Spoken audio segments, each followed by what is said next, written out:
بسم اللہ الرحمن الرحیم۔ السلام علیکم۔ قدرت اللہ صاحب کہتے ہیں کہ شام کے رہائشی محمد زوار بن سلیمان کہتے ہیں کہ میں ایک درزی کے کارخانے کا مالک تھا اور میری ایک ہمسائی تھی جس کا شوہر فوت ہو چکا تھا اور اس نے 3 یتیم بچے چھوڑے تھے۔ ایک دن وہ میرے کارخانے میں آئی اور کہنے لگی، اے بھائی، میرے پاس ایک سلائی مشین ہے جس پر میرا شوہر کام کرتا تھا اور ہمارے گھر کا چولہا جلتا تھا، لیکن ہم اس پر کام کرنا نہیں جانتے۔ میں چاہتی ہوں کہ ان یتیم بچوں کی کفالت کروں۔ کیا میں اس مشین کو آپ کے کارخانے میں لا کر آپ کو کرائے پر دے سکتی ہوں تاکہ مجھے کچھ آمدنی ہو اور میں اپنے خاندان کا پیٹ پال سکوں؟ محمد زوار بن سلیمان کہتے ہیں کہ میں ایک درزی کے کارخانے کا مالک تھا اور میرے ہمسائے میں ہی ایک درزی بھی رہتا تھا جو اپنا خود کا کام کیا کرتا تھا، یعنی وہ کسی کی نوکری نہیں کرتا تھا۔ 1-2 دفعہ میں نے اس سے اپنے کارخانے میں کام کرنے کے لیے کہا تھا، لیکن اس نے معذرت کر لی اور کہا کہ میں اپنا کام کرنے میں ہی مطمئن ہوں، میں کسی کی نوکری نہیں کر سکتا، میں آزاد پیدا ہوا تھا اور آزاد ہی مرنا چاہتا ہوں۔ زوار بن سلیمان کہتے ہیں کہ یہ درزی کوئی عام درزی نہیں تھا، اس کے ہاتھ میں اللہ تعالیٰ نے بڑی ہی صفائی اور تیزی رکھی تھی۔ بعض اوقات میرے کارخانے کے گاہک بھی اس کی طرف چلے جایا کرتے تھے اور اس کے کام سے بہت زیادہ متاثر ہو کر مجھے بتاتے تھے، لہٰذا میں ایک دفعہ خود چل کر اس کے پاس گیا کہ آپ میرے کارخانے میں کام کریں، جتنی آپ کمائی کرتے ہیں میں آپ کو اس سے زیادہ دوں گا۔ لیکن انہوں نے معذرت کرتے ہوئے کہا کہ نہیں بھائی، میں اپنا کام کرنے میں ہی زیادہ آرام اور خوشی محسوس کرتا ہوں، میں کسی کے نیچے کام نہیں کر سکتا۔ یہ اخلاق کے لحاظ سے بہت ہی اعلیٰ پائے کا انسان تھا۔ قصہ مختصر یہ کہ اس درزی کا انتقال ہو گیا چونکہ یہ میرا ہمسایہ تھا، لیکن اس کے مالی اور گھریلو حالات کا مجھے علم نہیں تھا، لیکن میں نے کبھی بھی اس کی بیوی کو گھر سے باہر نکلتے نہیں دیکھا تھا۔ ایک دن اس کی بیوی یعنی کہ میری ہمسائی میرے کارخانے میں آئی اور کہا کہ میرا شوہر فوت ہو چکا ہے اور اس نے 3 یتیم بچے چھوڑے ہیں اور مالی حالات ایسے نہیں ہیں کہ میں ان کی ضروریات پوری کر سکوں۔ پھر کہنے لگی، اے بھائی، میرے پاس ایک سلائی مشین ہے جس پر میرا شوہر کام کرتا تھا، جس سے ہمارے گھر کا چولہا جلتا تھا اور میرے بچوں کی دیگر ضروریات پوری ہوتی تھیں، لیکن چونکہ اب میرا شوہر انتقال کر چکا ہے اور ہم اس پر کام کرنا نہیں جانتے، میں چاہتی ہوں کہ عزت سے ان یتیم بچوں کی کفالت کروں، لہٰذا کیا میں اس مشین کو آپ کے کارخانے میں لا کر آپ کو کرائے پر دے سکتی ہوں تاکہ مجھے کچھ آمدنی ہو اور میں اپنے خاندان کا پیٹ پال سکوں، کیونکہ اس کے سوا میرے پاس کوئی چارہ نہیں ہے، نہ ہی میرے گھر میں اس قدر رقم اور اناج موجود ہے کہ میں اپنے یتیم بچوں کو گھر بیٹھے کھلا سکوں۔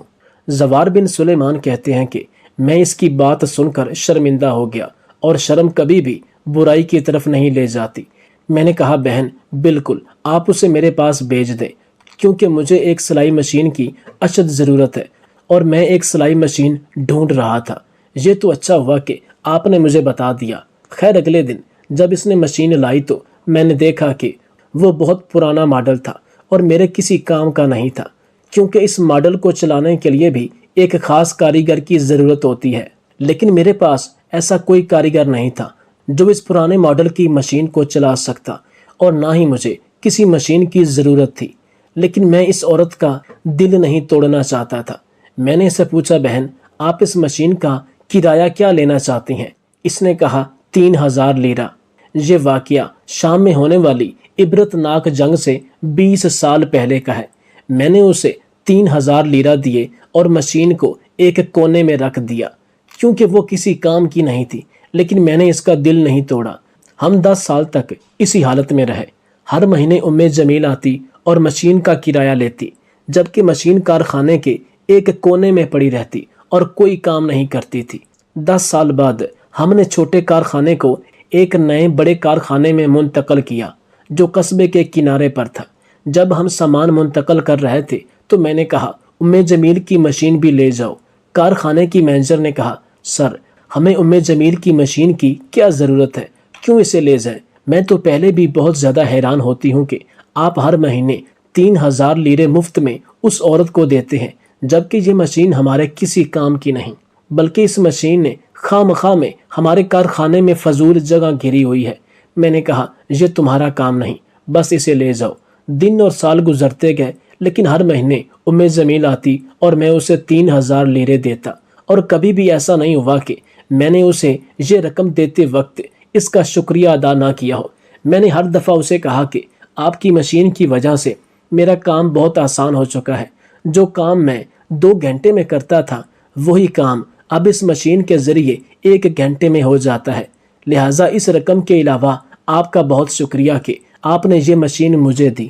وہ بیچاری نم آنکھوں کے ساتھ رقم لیتی اور خاموشی سے چلی جاتی۔ پھر جنگ شروع ہو گئی اور خدا کی قسم اس علاقے میں سب کچھ تباہ ہو گیا سوائے میرے کارخانے کے۔ جنگ کی وجہ سے جمیل سے رابطہ منقطع ہو گیا۔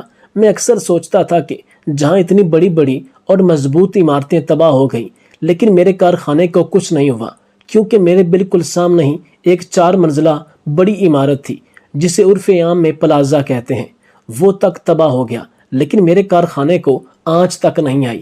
یہ سوال اکثر میرے ذہن میں کھٹکتا رہتا تھا، لیکن میں سوائے اپنی زبان سے اللہ کا شکر ادا کرنے کے اور کچھ نہ کہتا۔